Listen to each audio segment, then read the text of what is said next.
Over to you, Ben. Well, good evening, everyone. Thanks, Chris. Thanks for having me back on as well. My name's Ben. I'm one of the WSA trainers. I've had the input into quite a few of the courses that the WSA run. I'm also one of the technical advisors for the WSA and also manage the Whitewater Centre in Cardiff. So that's me. Thank you very much, Ben. We can have a quick intro from yourself, Paul. That would be great. Yeah, I'm Paul Robertson. I'm the marketing manager and brand manager at Palm. It's Palm Equipment. We're in Clevedon. I'm in Somerset. Company's about 40 years old. And my role at Palm is essentially promote all the good gear that we make, but also I'm part of our product development team. That's a small crew of us that develop all the new products for Palm. So that's two hats that I wear for Palm. And I'm a paddler. Excellent. Thank you very much. And I must say, I'm really impressed with all those buoyancy aids behind you. Get to see some of them later on. So Ben's going to share his screen. We have also got Dave in the background who's going to be answering the Q&A sessions. So Ben, if you're ready to share the screen, we can kick off the webinar. So here we go, folks.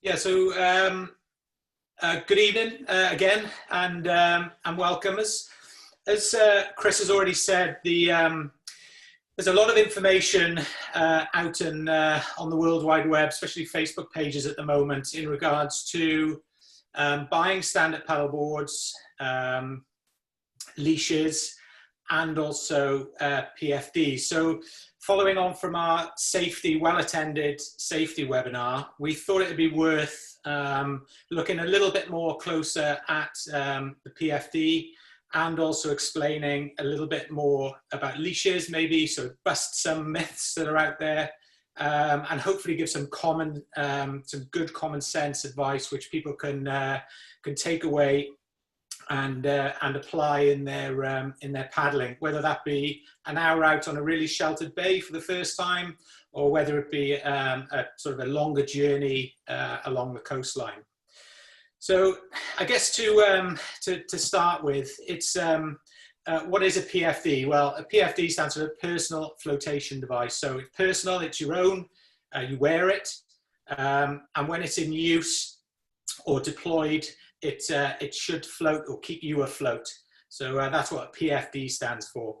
In the UK, we also call them buoyancy aids, but it's either a buoyancy aid or a PFD. PFD kind of captures a little bit more, which we'll explain as we go on. It's like the safety webinar we ran, it's really important that we kind of start by saying the massive increase in paddleboarding over the last, purchase of paddleboards over the last couple of months, and then people going out onto the water is for us, is absolutely amazing. We're passionate about the sport or activity, and seeing people out on the water is just absolutely amazing for us. But we must, we must stop and think and realize that it's all our responsibility, our individual responsibility, to paddle safely and be responsible while we're on the water. So our knowledge and information that we get must be good knowledge, and then we must deploy that in the right way. So as far as the Water Skills Academy is concerned, we recommend buoyancy aid, or PFDs, for anyone under the age of 18 until they can competently and confidently self-rescue. So that means fall off, climb back on, fall off, climb back on. And even then, after that, in the majority of circumstances, we still recommend wearing a PFD. The times we don't, maybe if you're past a safety test and you're competing in a race series, or just around in a small bay or whatever. But in general, we recommend them for under 18s. For over 18s, it's a choice really, and that choice is yours, whether you wear one or not. And as I say, tonight hopefully we'll give you some information on that you can take away and make that choice.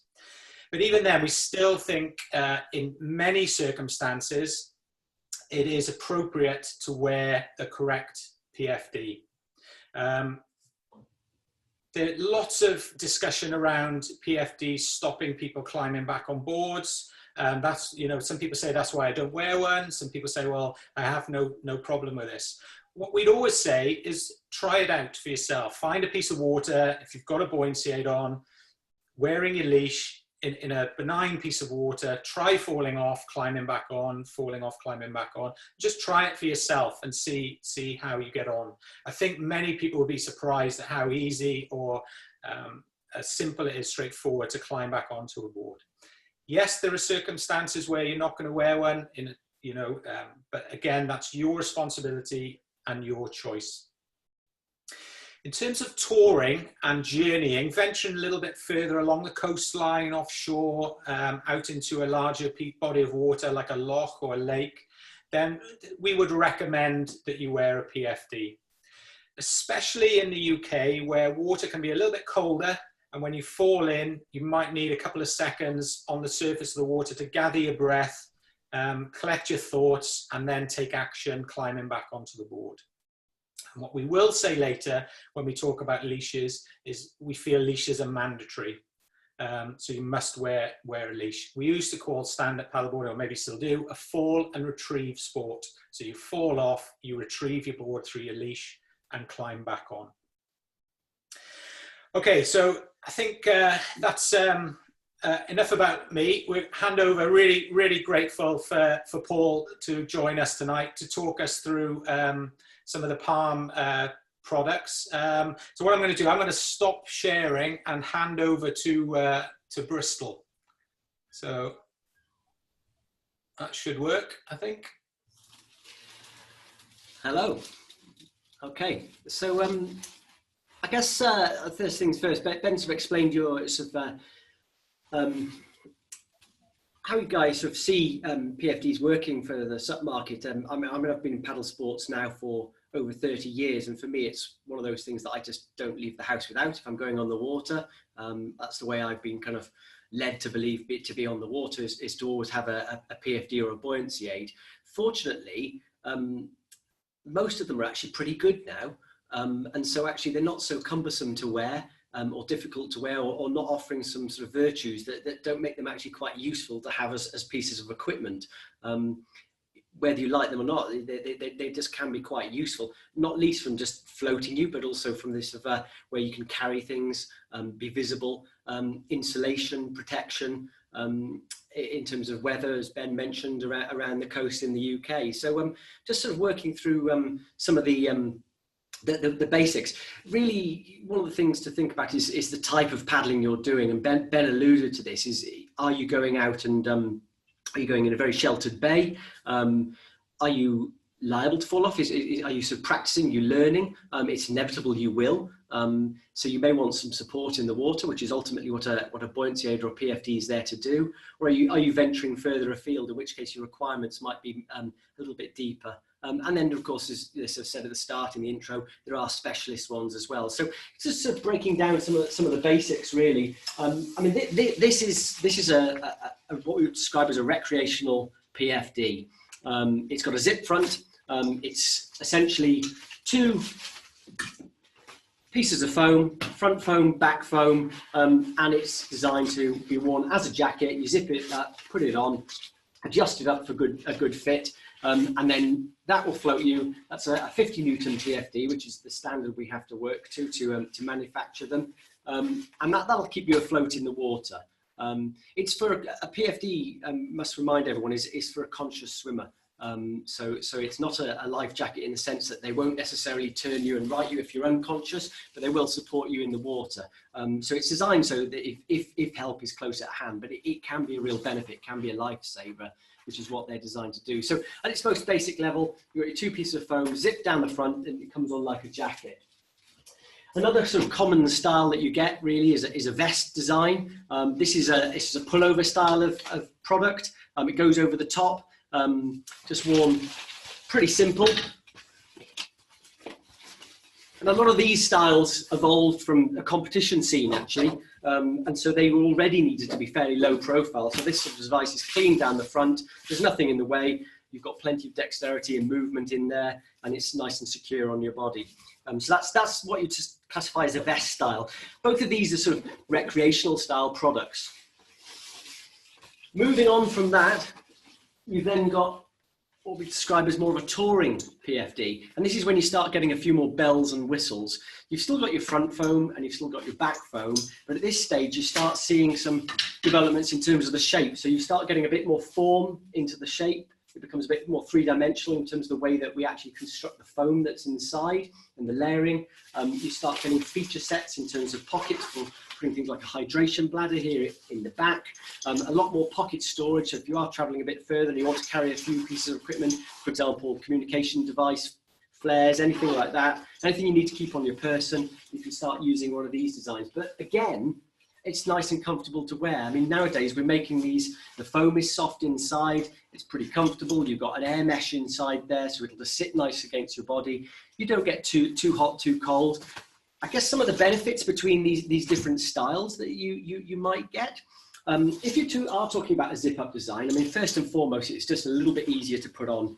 You just take your zip, it puts on just like a jacket, swing it around, and then you can just clip and zip up the front. I'll go into the fitting a little bit more in a minute, but that's the easiest way. So it allows a lot more sort of freedom of movement in terms of getting it on and off. It does have another benefit in the sense that you get a little bit more flex across the zip design as well. So you get a little bit more movement around your torso versus a slab design like a vest. I guess as well in terms of ventilation, you do get a little bit more ventilation happening through here, through the zip area at the front. So although of course you've got these huge open areas down at the side as well. So that would be one of the sort of benefits of a zip design. Then finally you come on to something like this. So much more small, much more compact. That's also a PFD. That's a 50 Newton PFD, and that's an inflatable design. Now, at Palm, we were the first to kind of do one to the ISO standard, but they've been around a little bit more, inflatable devices. And I guess people, when they sort of think life jacket, they think inflatable. And typically a lot of life jackets, or many life jackets, can actually inflate when they actually are activated by going in the water. They're designed primarily for sailing or activities where you wouldn't go in the water. We manufacture for paddle sports a manually inflated device, which means you've got a cord down here. You pull that, and basically what you'll get then is the device will explode out. It'll inflate to a collar that you'll be able to put around your neck, and then that becomes your buoyancy. Now, from a SUP point of view, if you're going into pretty mundane water, you're not expecting to fall in, this is a pretty good choice because it's super low profile. It's not going to get in the way. You're going to be able to regulate your temperature. But if you are expecting to go in and out of the water a bit more, where you might fatigue, you might sort of slow down, you might need a bit of assistance in the water, although you may have your board there, then what we call an inherent foam PFD, which could be any one of these ones that I've shown you so far, they may well be a better choice. If you're lucky enough to have all of them in your arsenal, well, good for you. You know, you can use them at different horses for courses, like you might choose to quiver of boards a little bit or a paddle. So there's some of the basics that you might need to know about a PFD. You've got your inherent foam or you've got your inflatables. There are also hybrid devices out there, which are sort of a semi-inflatable. I mean, we don't manufacture any here at Palm, and I guess it's, we make thousands and thousands of PFDs every year in every shape and style, and we don't do those ones at the moment. So make of that what you will, a little bit. So that's the basic explanation of the styles that you've got. Inherent foam, you've got your zip up front, you've got those that are developed a little bit more for touring, and then you've got those that are kind of just really nice and simple. In terms of sort of getting on and off the board, then a simple vest style with a really clean front is going to be nice and easy. It's a pretty low profile device, to be honest with you. You're not talking about too much bulk in front of you. And once you've got one of those tightened up and on your person, it doesn't really get in the way. If you go for something that is a little bit more bulky, and this is a sort of expedition style PFD, then you are starting to see a little bit more bulk because they're designed to carry a lot more equipment. You're going to be wearing these and you're going to be sort of traversing a lot further. Now, in this case, you may not be coming off your board very much, but you do want to have a lot of safety when you're there. If you happen to be in the water, in more turbulent water, you're out on the sea doing an expedition, something like that, then you want the sort of flotation that something like this is. It's more buoyant, basically. You start upscaling the buoyancy. So I guess choices for people. What you need to choose. Where do you paddle most? Where do you aspire to paddle most? If you're sort of more recreation and you're just moving around, flat water bays, things like that. As Ben said in his lead-in, you really should have a go with a PFD. They're designed to save your life if you're in the water, and if you do fall in the water, you may have your board near you, you may be able to get back on, perfect. But if you fatigue, if you start getting tired, this is the sort of thing that will save you. This will keep you buoyant in the water. You're not going to struggle if you're wearing one of those.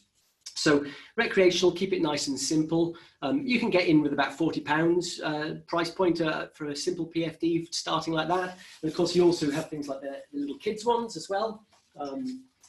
Something like this size. Now you start seeing things like leg straps appearing on kids' designs as well. So they allow the kids to be secured a little bit more. You wouldn't necessarily get those on the adults. So and then sort of scaled down. So the buoyancy aid is proportional to the size of the person that's using the PFD.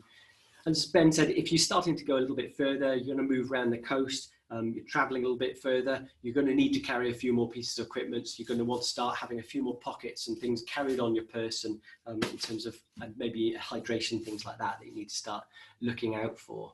In terms of other things, size-wise, from an adult point of view, really it's your chest dimension that really makes how a PFD is sized. Typically, most manufacturers might offer sort of 4, maybe 5 sizes, maybe down to 3, depending on the manufacturer. And then they'll have a reasonable range of adjustment in there. But it's based really on your chest size as an adult rather than your weight, because we all have to manufacture to a minimum standard of 50 newtons, which is the force, the flotation that lifts you up in the water.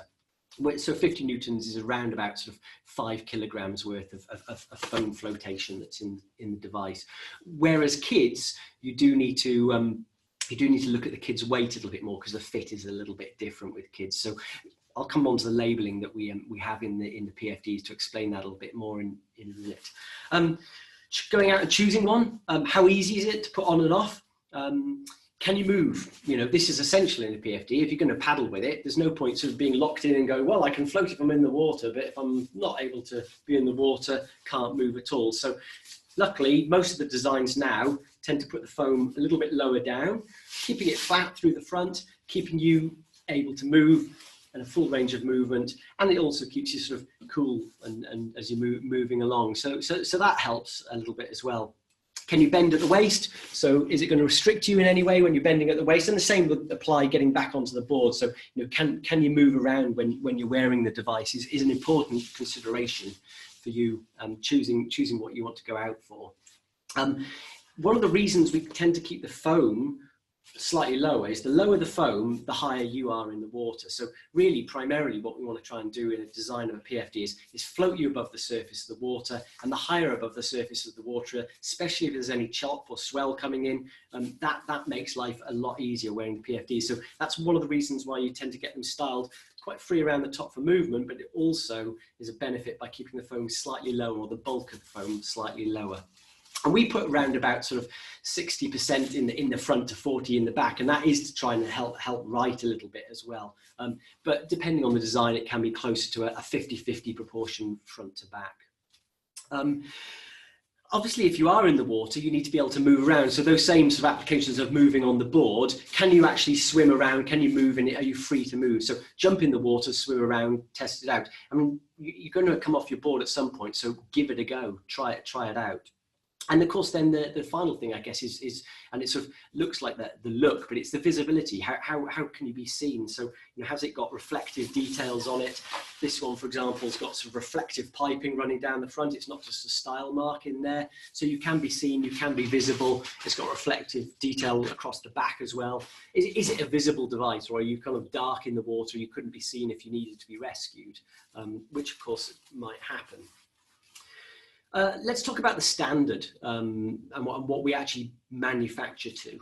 So we manufacture to what's called the ISO 12402-5. It's a catchy title. And basically that's the standard for inshore buoyancies, 50 Newton inshore buoyancies. You might start seeing others, which is 12402-6 -2, -3, -4, and they tend to apply to life jackets, and it's all relative to the actual buoyancy. So the 5 in this case stands for 50 newtons or 5 kilograms of flotation. If you start seeing sort of others, that might be a different flotation standard. But the one you want to look out for paddle sports is that your device has 12402-5 in the back. And basically, if it's an appropriate design and you're looking at a good piece of kit, it'll tell you that right in the back of the design, right in the back of the PFD. You'll have a series of labels in here or labeling inside. It'll tell you the standard it's built to. It'll tell you who it's built for. It'll give you a size guide in there in the labeling in terms of what the actual flotation is. It'll tell you who the manufacturer and the components are, and it also gives you a year of manufacture as well. So that's the labeling that we have to put in, and different languages, of course. It'll also come with a booklet, something like this one, that we have to attach to the product. Now, that's a standard we have to pass to sell these devices in this category. What do we have to do to get them to pass that? Well, when one of these goes off to test, they test them more or less to destruction. First and foremost, is it 50 newtons or is it more than 50 newtons? At Palm, we tend to put a little bit more in, to be honest with you. So something like this one is 60 newtons. Does it stay on the form? So it'll be tested basically on a cage. It'll be put on a cage form, and then they'll do some load testing. So they might load test this way across the device, just check that it's going to be strong and hold you if you need to be pulled out of the water. And similarly, they'll test it across the device this way. So there's a series of structural tests to make sure that the straps and the webbing are attached appropriately, they're stitched in, and that they're not going to come apart. Part of that is the adjustments for fit, so to check that it's appropriate in that respect. And then they'll have a look at the material and the construction, and just basically check for durability on those materials, how they wear over time, and then labeling, of course, as well, being one of the other tests. So there's quite a lot of testing that we have to go through in order to bring a device to market for any of you to go and get. And try out. So if you go out and you're looking for a 12402 ISO standard PFD, you can be assured that it's been tested to a standard. I wouldn't look for anything that hasn't got that. So in the case of some impact vests, they don't have those, and they can be really good. I mean, an impact vest can be a really kind of close fitting piece if you're surfing or something like that, but they may not meet that standard. And that's the one you really want to be looking out for if you're actually looking to buy a PFD.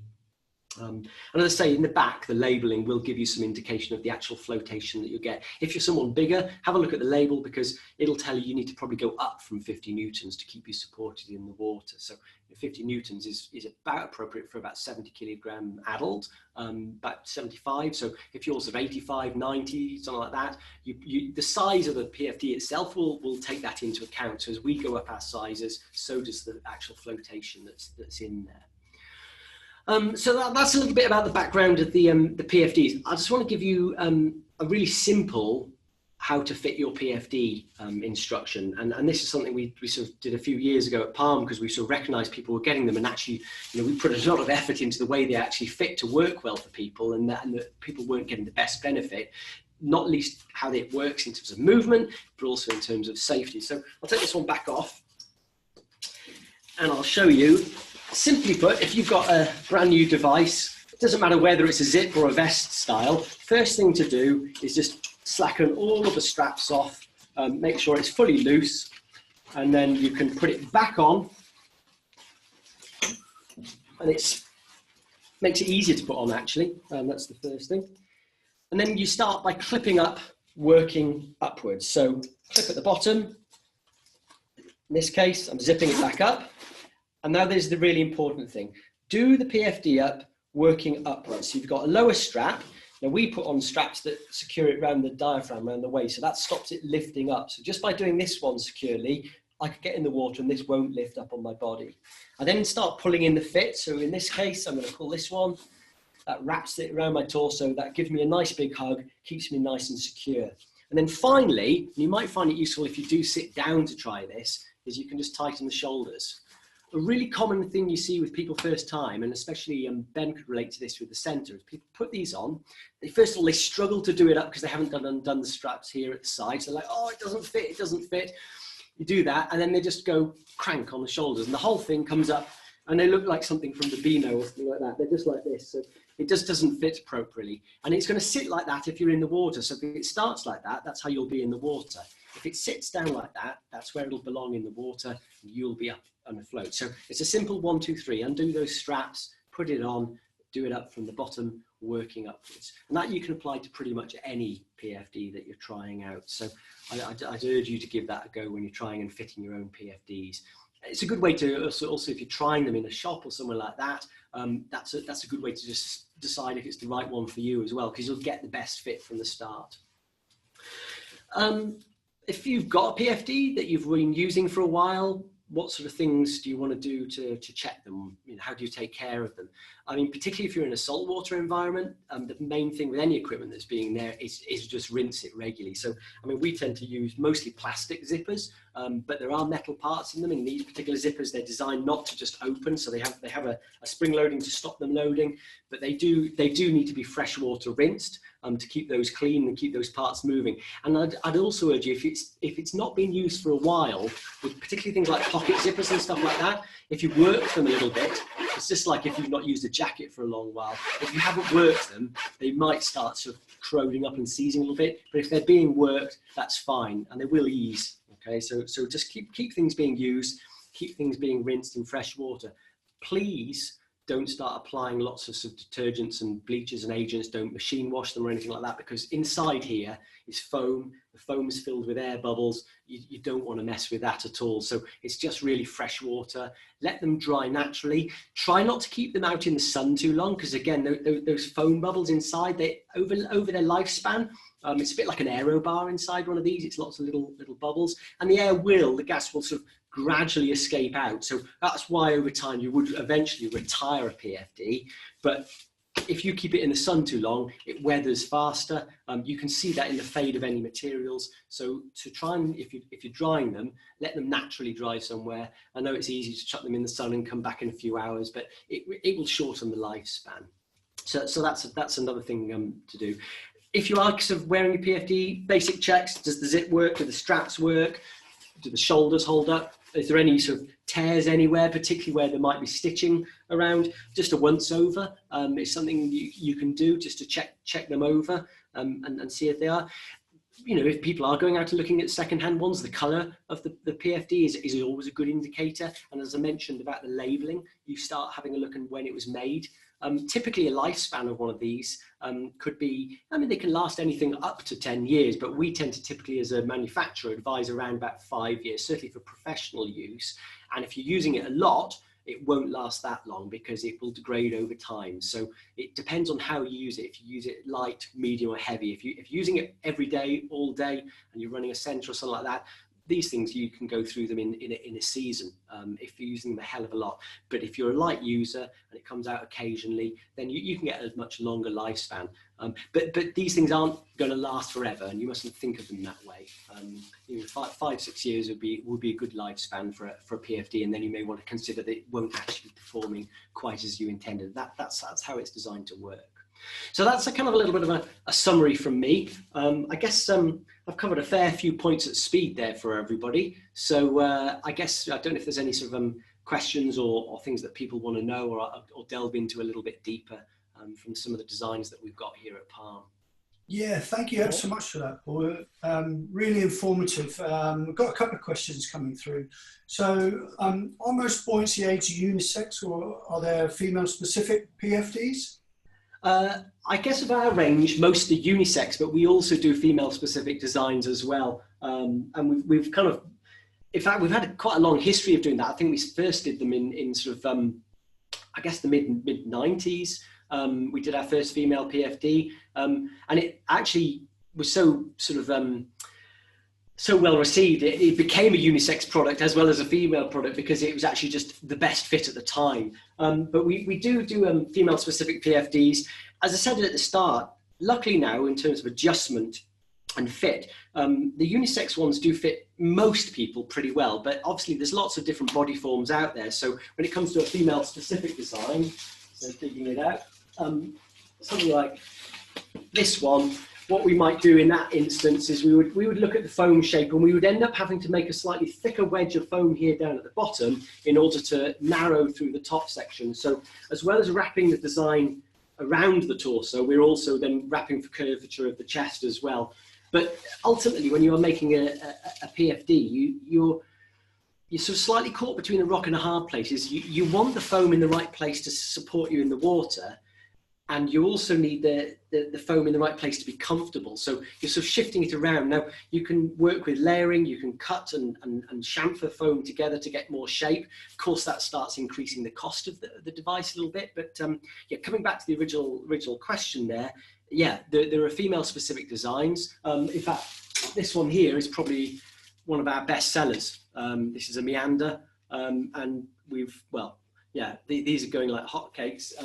And I think it's just because it's very simple, it's very comfortable, but different manufacturers will have different fits. So I wouldn't suggest that Palm has the perfect PFD for everyone. You might find another manufacturer's designs and they're cut, just like clothing and garments as standard, may be better for you. So one person may wear Levi's, one person may wear some Wrangler or something like that. That's the way it goes. Yeah, that's great, very informative. Thank you very much. A good question coming in from John. You've mentioned the essential maintenance, rinsing in fresh water wherever we can. But John's asking, how can we personally test if our BA needs retiring? So, we've got a neat little video actually that you can search online. So just if you just search, it's a YouTube video, Palm PFD test, and it's basically a flotation video. And what you simply do is you need a weight.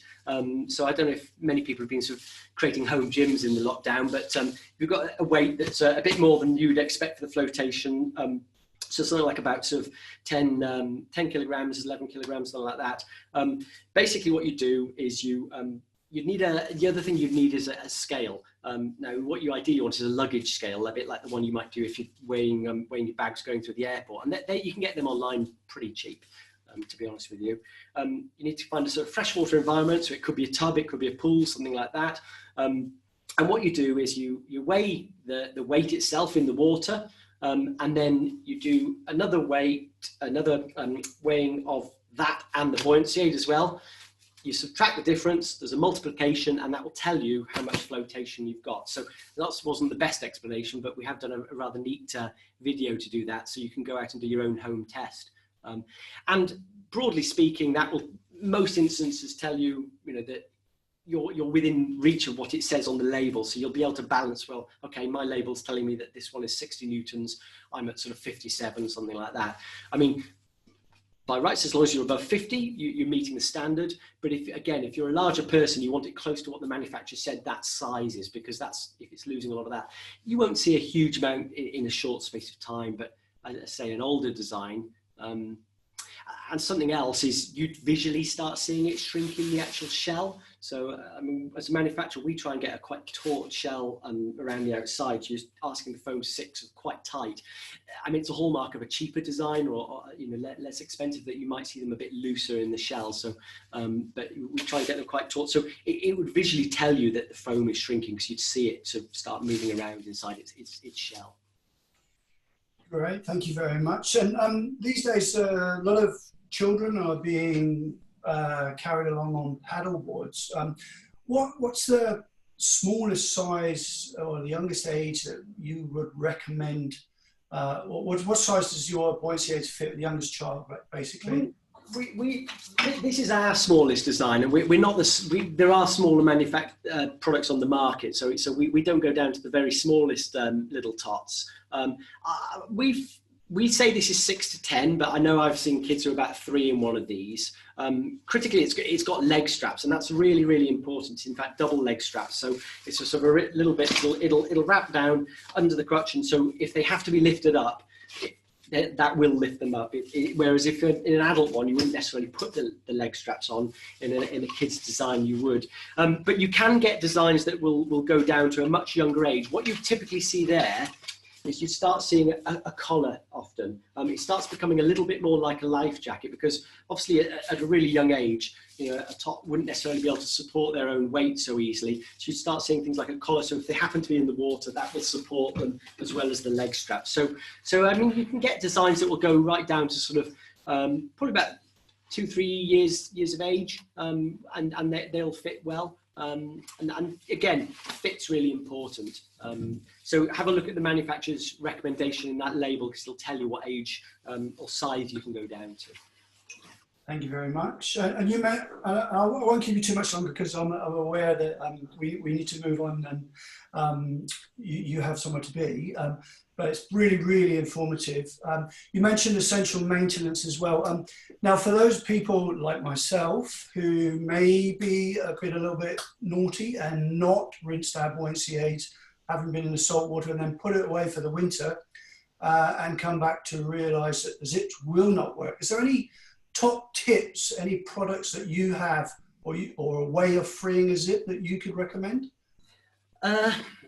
I can't remember the name of the products, so I apologise. There are a few out on the market, so I'll dig them out so we can put them in the comment thread for you guys at a later date. I mean, things like just getting it with a toothbrush and just giving it and just working it, and just keeping that water moving. It will start gradually moving. Like any zip, after a point, they do get so tightly corroded that the metal parts you've had a sort of a chemical reaction, and it is really hard to do something with that. The risk being that if you do put any sort of chemicals on that you might use elsewhere on zips to free them up, that very quickly can seep through the material and get into the foam. So we're sort of very reticent about what we would recommend in that respect, because yeah, it's not like a metal mechanical part. The stuff inside here that you really don't want to sort of mess around with. But I apologise, I don't have the name of the stuff we'd recommend here. I will find out and we can put it in a link. Yeah, Dave saying white vinegar with a cotton bud. So quite simple. That will work, hopefully. Well, thanks for that, Dave. Final question. Animals, dogs. People are paddling a lot with their dogs on boards. Do Palm produce anything for our furry friends? Despite the fact that both the owner of Palm, myself, and a number of other people are all sort of, got dog owners, no, we don't. We have looked at it actually, and it's just one of those things that sort of it's on our never-ending list of products we haven't got round to. But I mean, there's some nice dog life jackets out there. They're not manufactured to a standard like one that we would use, but the same sort of principles apply in terms of just getting a good fit. I mean, some of the best designs I've seen, it's about how you can actually lift the dog if you need to, and how it supports them, a bit like a halter collar or something like that. So have a look around at what's there, get one that's the right fit. But some dogs do find them I sort of takes a bit of getting used to. I mean, I don't know if you've ever tried sort of putting shoes on your dog. I did with mine, and he sort of like just did this and sort of waved his legs around a bit. So, you just need to, like yourself, kind of practice a little bit, perhaps be in the water with them and encourage, and that will really help. But no, we don't make them. I wish we did, but yeah, I mean, there's some good stuff out there on the market that you can have a look at. Well, you've got a fantastic array of kit there. So someone wishing to purchase the Palm gear, are they coming direct to you guys, or are they looking for dealerships, shop specialists around the country? Just so you can let us all know how and where these products are available. We're going online, or go to a specialist shop and try, like you said, which I guess would be the best way to buy, especially your first PFD. Yeah, I mean, we as a manufacturer support a sort of a retail network, and always have, and I hold a lot of stock in that, because specialist sort of paddle sports suppliers, the people that run and work in those are always enthusiasts.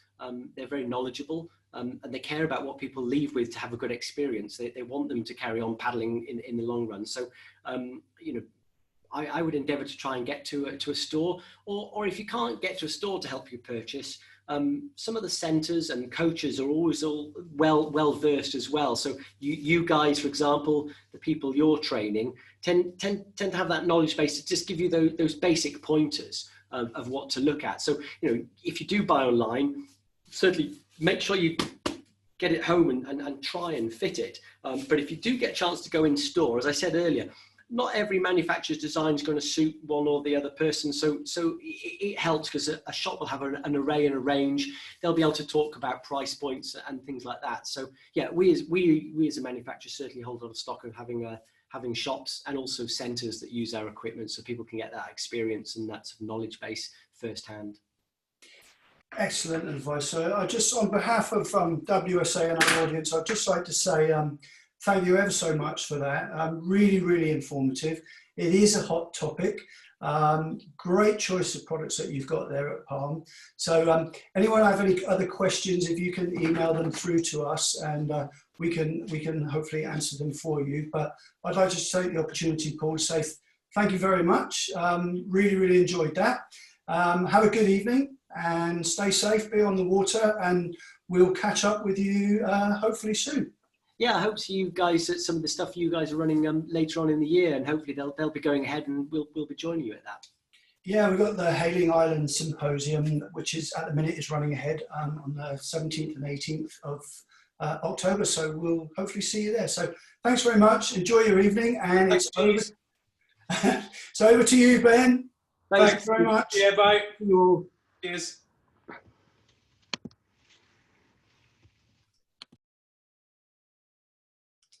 Okay, well, thanks very much. I hope that was informative. Always really good to chat and listen to Paul. He's certainly been in the industry such a long time, a really huge depth of knowledge. So yeah, thanks very much again, Paul. That was great. So as the title suggested tonight, we're going to move on and chat about leashes. So again, it really is a personal choice whether you wear a buoyancy aid or not. But we would always insist that you wear a leash, that you're connected to your board in the majority, the odd exception, but the majority of circumstances. Now, in the UK, in Europe, they'll generally be called leashes, so that's the bit that connects you between yourself and the board. But if you travel a little bit further afield, maybe to the States or down under, and you're renting a board or going into a shop asking for a leash, you might be asking for a leg rope. It's an American term, so leash or leg rope. So just to give you a bit of an alternative there.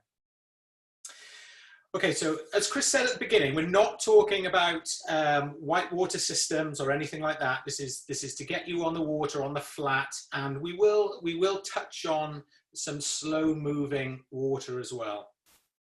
Okay, so before we talk about the varieties of leashes that we can get, remember that the board you're paddling is generally going to be a lot bigger than a normal surfboard. So what we'd recommend is that you look for a specialist stand-up paddleboard leash. I'm not paid by XM. I have used XM leashes and find them really good. These are the sort of the best photographs of one brand I could find. So what we'd recommend is looking for around about 8 millimeters for the cord of the leash, which is the bit between the cuff, which goes around, that connects you, or the other bit that connects the onto the board. So around about 8 mil, and that's a beefier millimeter, a beefier cord than you'd find for a normal shortboard surfboard. Okay, so please be aware of that. Okay, so generally we'll find online 3 types of leashes. We'll find coiled, which as you can see on the left there, in a spiral form. And those leashes are designed for flat water and where you need to keep the leash out of the water. So it connects to the tail of the board onto the person, onto the paddler, and it's kept out of the water. So less drag and, very importantly, less chance of entanglement. So if you're paddling maybe along a piece of coastline with a lot of seaweed, or you're paddling on a slow-moving river or canal, less weed, or less chance of tangling up in any sort of branches or twigs that are in the water. So for flat water paddling, we recommend a coiled leash. Okay, onto a straight leash. These are generally used for surfing. So where you want that board to be away from you at a reasonable distance should you fall off. And the general rule is that they're a little bit longer than the board that you paddle. Okay, so a straight leash used for surfing where you want to get as far away from the board as possible when you fall off. There's also hybrid leashes. Now, hybrids are some straight in them and then some coiled. Now, they can be useful, but again, the key is that if you're going to buy a hybrid leash, it's generally because you want that leash to stay out of the water. So I guess our first choice would be go for a coiled, but if you're looking for a hybrid, then make sure that that leash is still out of the water. So when it's on the tail of the board connected to you as the person, it stays out of the board. The reason why we don't use a coiled leash in surf is because we, one, want the board to be well away from us should we fall off, wipe out, and two, that there's no recoil so that the board doesn't come back and meet us as we pop our heads out the water. Okay. The next thing we're going to talk about is knee and ankle leashes, and where the cuff of the leash, so the bit that goes around our leg, the widest bit of the leash with a big bit of Velcro, is called the cuff. And we can wear it in two places. We can wear it around just below the knee, and that's a knee cuff, or we can wear it around our ankle, which is an ankle cuff.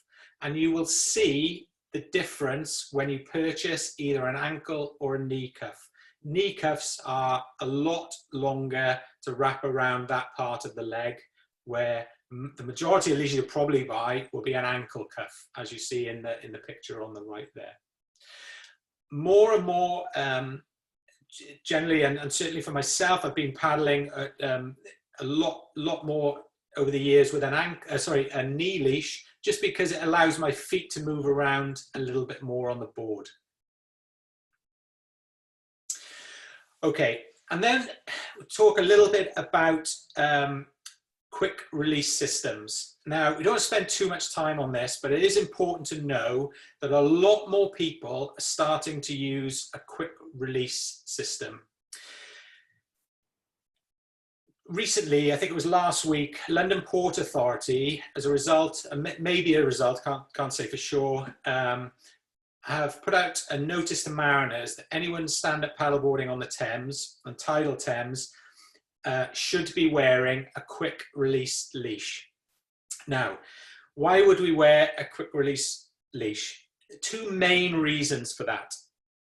The first one is if something, the board or leash should become entangled in something, maybe a buoy on the river, maybe a bridge or something that's stationary, that we can get away from that board. The paddler can release themselves from the leash and move away from that board to safety. Okay. The second reason is that the quick release system usually sits around the waist or above.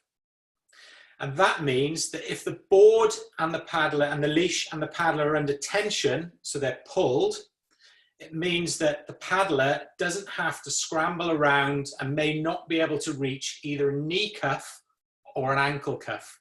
So it allows them to reach a quick release system which will separate them from the board, from their waist, or some sit a little bit higher up. A word of warning. Do not make your own or buy secondhand which someone else has made. Buy something which is fit for purpose, that a manufacturer has made, has developed, and has tested under these circumstances, and that is the activity that it's designed for. So it's fit for purpose. There are lots on the market, ranging from Palm's quick release belt. The one on the right is an NRS system. as Cheesy said, Paul said just a minute ago, with the buoyancy aids, it will come with a booklet, and it will come with how to use it, how to connect, and then how to use it when you're on the water. So another piece of advice, if you are moving away from an ankle or a knee leash, it is vital that you test out the system. And we don't mean test the system out in the water under tension. Try to get used to it with a friend or family member just on the dry side. So on a bank, just to know how it feels, where it sits on the body, and which toggle you're pulling. Okay, you need to know and build that confidence should you have to use it in anger at a later stage. So please buy something that's fit for purpose, and then please test it on the bank, on the dry side, or in a totally benign situation. Better still, go and get some training. Speak to a qualified coach or guide that uses them, is trained to coach how to use them, and they will help you in that circumstance. I've been using a quick release waist belt for a long time now for touring. I find it absolutely fantastic to use. It keeps the leash away from my legs, and I'm moving around on the board, maybe hopping off the bank to see maybe what's around the corner, or to guide people along maybe a section of coast or around a corner, and it works really well for me. So please, you know, they are good for some things, but please make sure you're spending some time testing and working with them. Okay, they're also being used quite a bit more in racing and in downwinding. Okay, so move on now to how do we connect the leash to the board. So at the other end of the cuff, the wider bit, the Velcro bit, there'll be a smaller Velcro bit with lots of little bits that you can sort of fold over and Velcro together. There's two examples here. So the one on the left that I'm looking at is where there's a D-ring, so a metal ring on the back of an inflatable, where a piece of cord has been looped around to form another loop, and the thinner bit of Velcro fits around and then just slots over the top of each other and holds nice and firm. That would be the same if you had a hard board and there was a piece of cord coming out of the leash plug. So the bit that's already molded into the board, that comes out, that's the leash plug, and it should have a piece of good heavy strength cord in it. The other alternative is to connect directly into the D-ring on the back of your inflatable board, which is the picture I'm looking at on my right with a little bit of green on it. It's exactly the same principle. It fits under and then folds over the top of each other. And again, if you're buying a new leash, which we'd recommend, it'll come with an instruction leaflet. So again, it's really important. This is our primary source of safety. So again, we'd recommend making sure that you fit your leash correctly onto your board and then onto you as the person. Okay.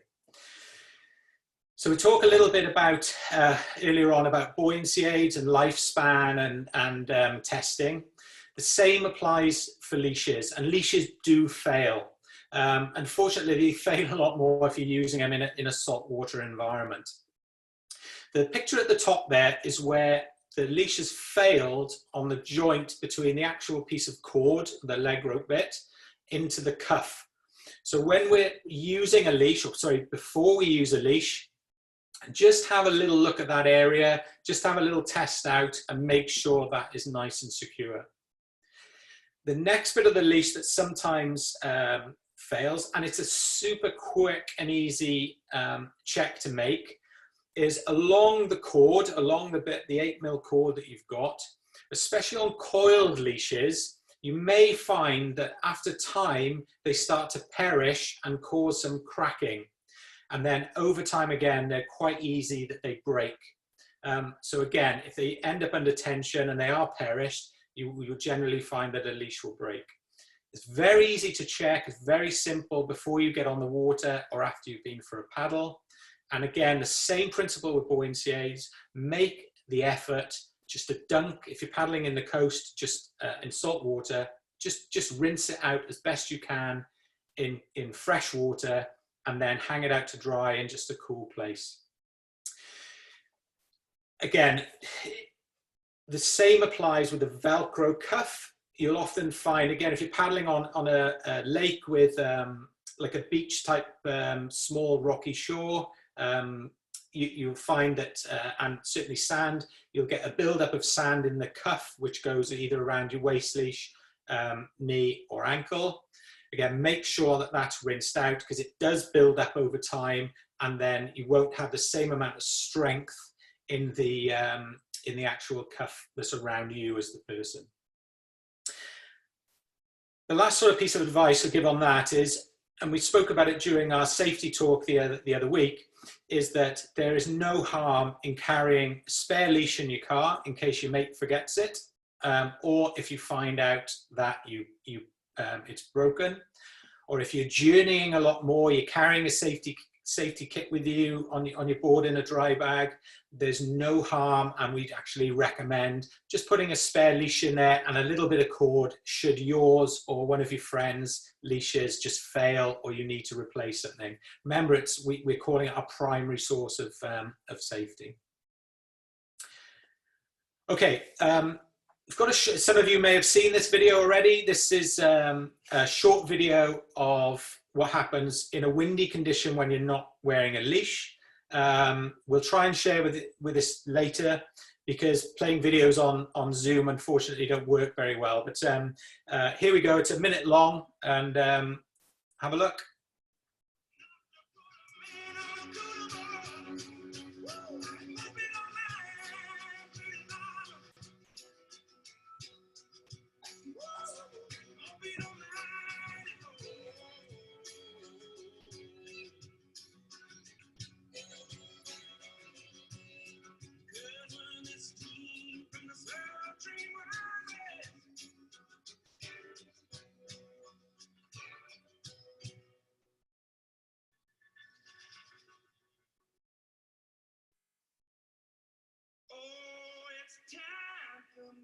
Get on board.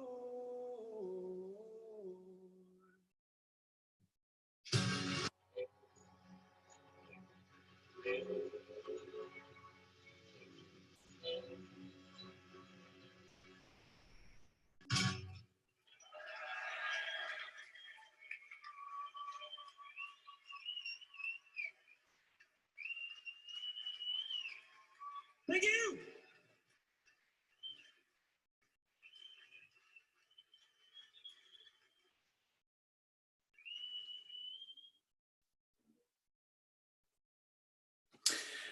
Okay, a nice short video there which highlights the importance of wearing a leash and what happens if you're not wearing one in a breezy condition. It doesn't have to be that breezy to flip an inflatable and take it away from you. So that's how important leashes are.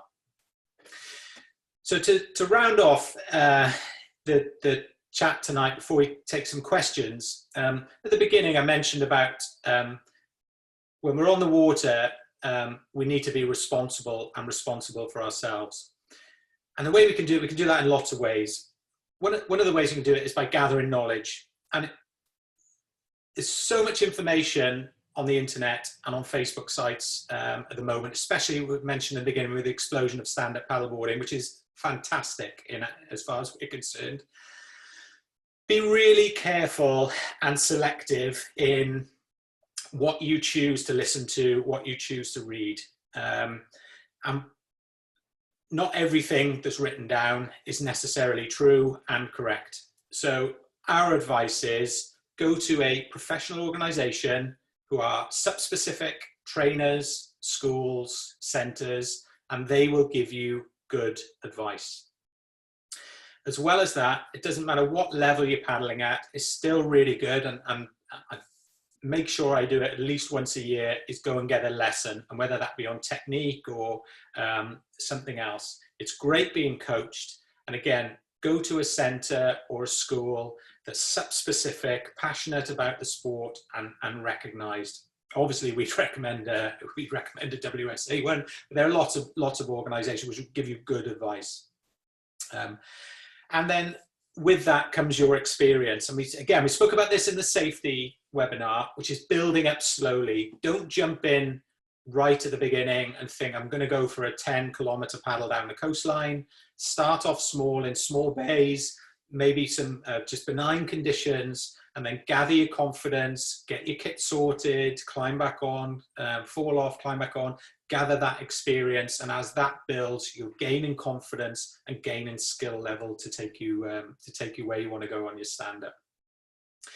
And finally, we'll talk a little bit about culture. And with so many people paddleboarding, it's not only our responsibility for ourselves, but also responsibility for others.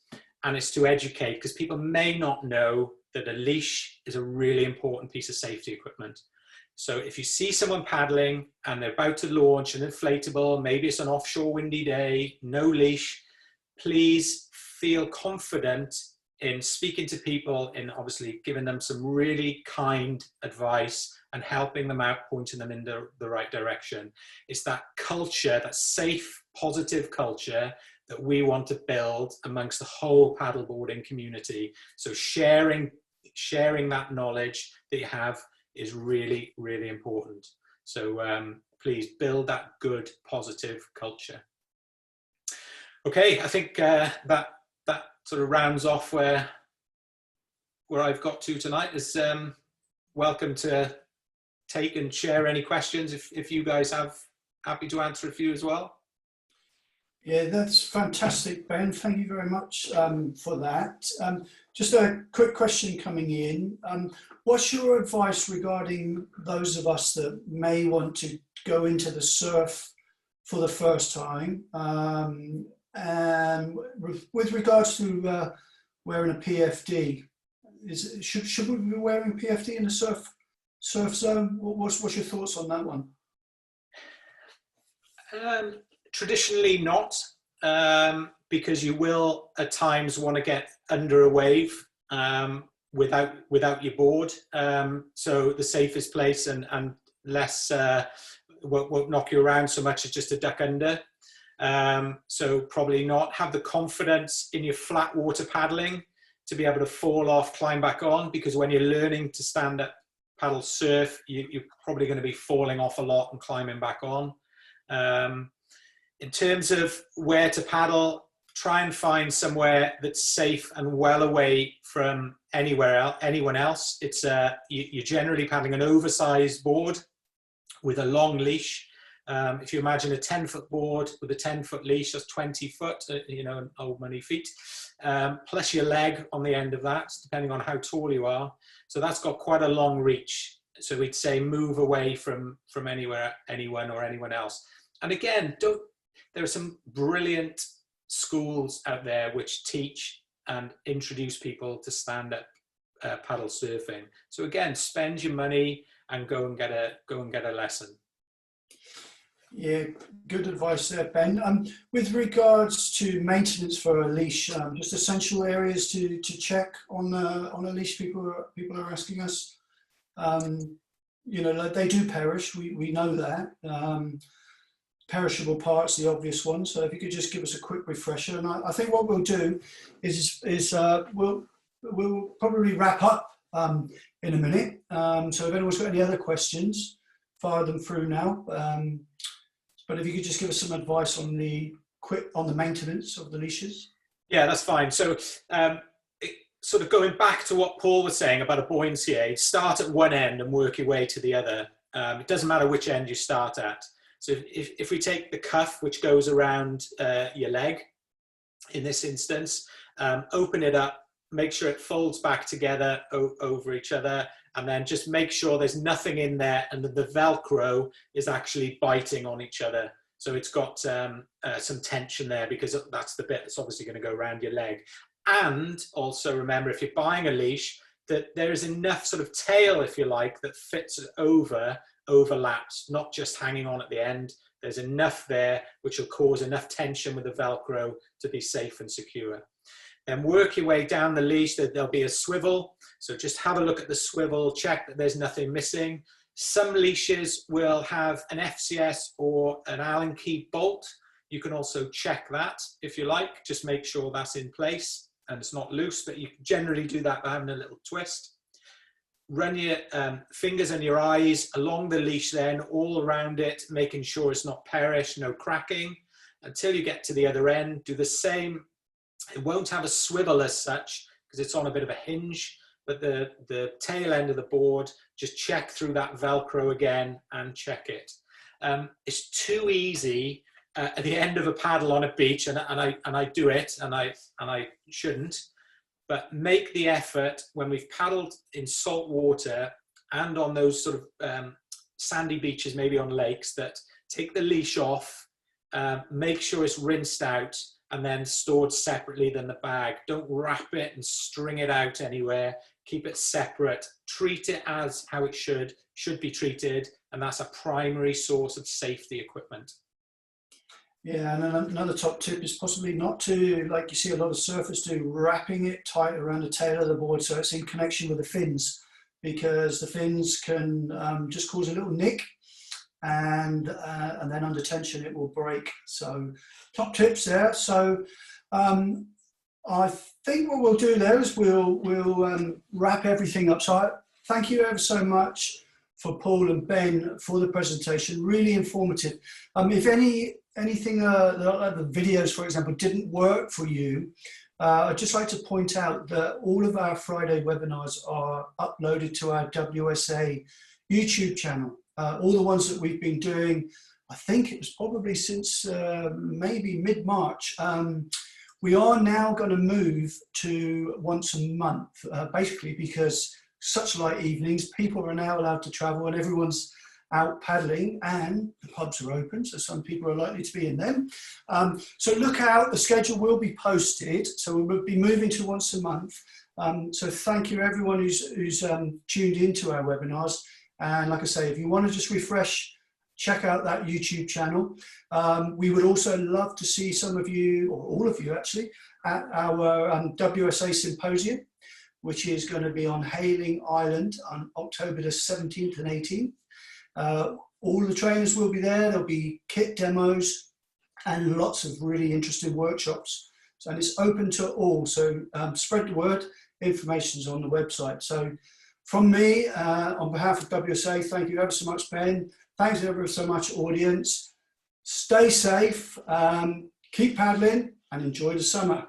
Can I just say a big thanks, Chris, to everyone who's taken part in all the webinars, and Dave on the chat, and but a massive thank you to you, Chris, for hosting all these. It's we've been, I think we're over 30 now, 30 webinars. So massive thanks from all the team at the WSA for hosting them. Yeah, brilliant. Thanks very much. So take care, everyone, and have a lovely evening and enjoy the weekend because it's going to be fantastic weather for paddling. Okay. Thanks. Cheers, Bye. everyone. Bye.